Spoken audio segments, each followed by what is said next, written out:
I nderuar koleg, rasti që po sjell në vëmendjen tënde është me interes të jashtëzakonshëm. E po, çfarë mund të themi për atë fitusin e vogël, që ishte i pozicionuar në anën e majt? Shikza, e sheh edo për mi. Shiko fitusin tjetër, nuk e shef shiktëm. Pra, është një shtatzëni binjake, monokoriale, biamniotike. Vëzhgo, ky është fetusi që ka patologjinë renale. Do të synemi dhemër normale, por ajo që duhet të shikosh është ajo që sheh tani. Do të shihni se çfarë është e lidhur me këtë fetus.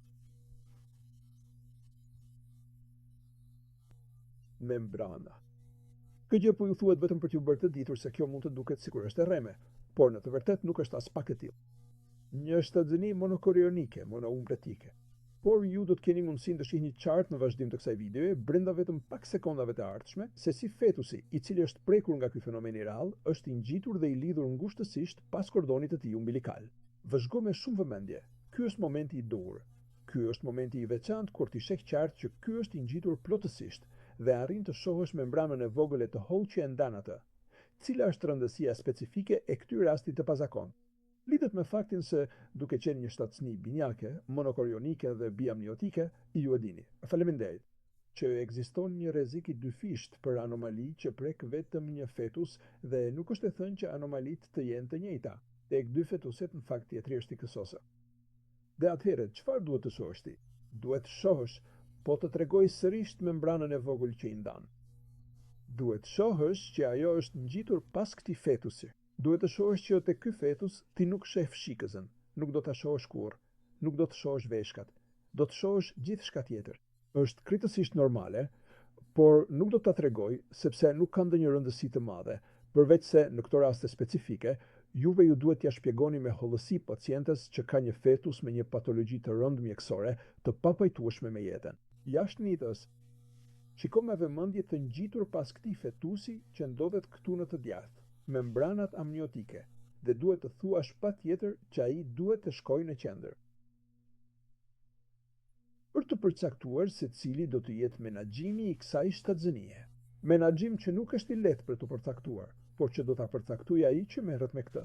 Por këtë duhet të shohësh. Duhet të shohësh që ti nuk sheh në prerje gjatësore ngjitur me shtyllën kurrizore. Veshkat nuk i sheh, nuk do t'i shohësh tur.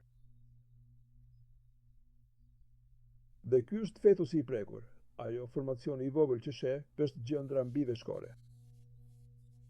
Dhe natyrisht ky fetus, edhe për shkak të marrëdhënies që ka me tjetrin ngjitur, i cili ka një sasi normale të lëngut, ka edhe një lëvishmëri të vogël. Çfarë vonen? Nuk mund të vëresh dot veshkat? Nuk mund të vëresh as fshikëzën? Ti ke mundësinë që të shohësh qartë organet gjinitale maskullore?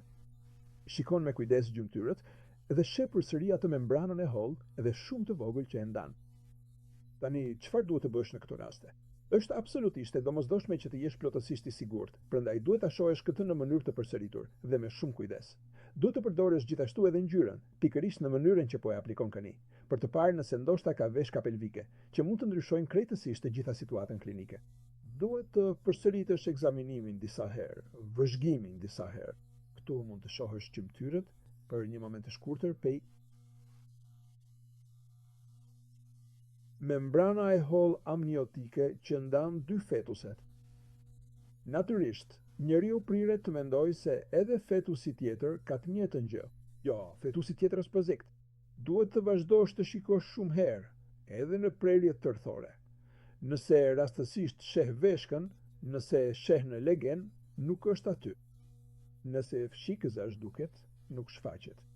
Dhe atëherë po ta përsëris, në këtë pikë kalohet në studimin e atij fetusi tjetër, i cili duhet të vëzhgohet me shumë kujdes dhe që do të rezultojë të jetë normal.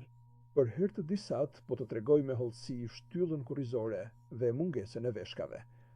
Është një diagnozë specifike që kërkon shumë kujdes dhe natyrisht, siç të thash edhe më parë, duhet të bëhet një menaxhim i kujdesshëm mjekësor.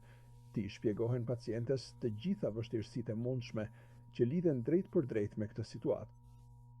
Tani po shohim vëzhgimin e detajuar, tani kalon tek fetusi tjetër, i cili është plotësisht perfekt. Do t'ju tregoj vetëm disa elemente kryesore. Këtu po ju tregoj. Kokën këtu. Shikon profilin, që është normal. Dhe tani, përkundrazi, do të ketë vëmendje të madhe ndaj aparatit urinar, ku shenja kryesore përfaqësohet nga prania e fshikëzës. Prania e fshikëzës tregon që të paktën një veshke funksionon. Më pas në vijim, më vonë do të shohim që janë të dyja veshkat tona. Dhe kështu mund ta mbyllim këtë çështje mjaft rëndësishme. Tu shikon barkun fshikëzën e tëm fit. Tani do të zbresim dhe do të shohim. Ja ku shikza, shikon shikzën. Pra, kjo do të thotë që ky fetus, faleminderit, të paktën një veshkë është perfekte. E ka, por do të shkojmë ta shohim. Tu sheh gjithmonë fetusin tjetër. Këtu nuk sheh shikzën. Shikon? Në rregull, ta tregova këtu. Për të treguar këtë, këtu sheh sasinë e lëngut amniotik që është normale. Dhe këtu shohim përsëri fetusin, në thonjza të shëndetshëm. Dhe ja ku është. Ky këtu.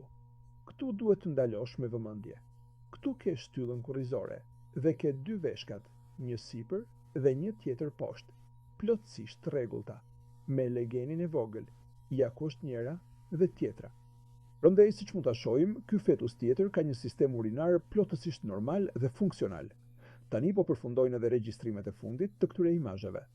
E përsëris edhe një herë, çfarë duhet të bësh konkretisht? Duhet të kërkosh një këshillim të specializuar dhe duhet ta dërgosh menjëherë në strukturën përkatëse të referencës për shtatzënitë monokoriane. Dhe gjithashtu, të gjithë elementet që duhet i shpjegojnë pacientit në mënyrë të detajuar lidhur me vështirësitë e mundshme. Të falenderoj përzemërsisht për vëmendjen tënde dhe të ftoj të lexosh me shumë kujdes këtë rast studimor për të mësuar të gjitha vështirësitë specifike që hasen shpesh në këto raste. Dhe për këtë arsye, cila është zgjidhja më optimale? Menaxhimi më i mirë i mundshëm. Faleminderit për vëmendje.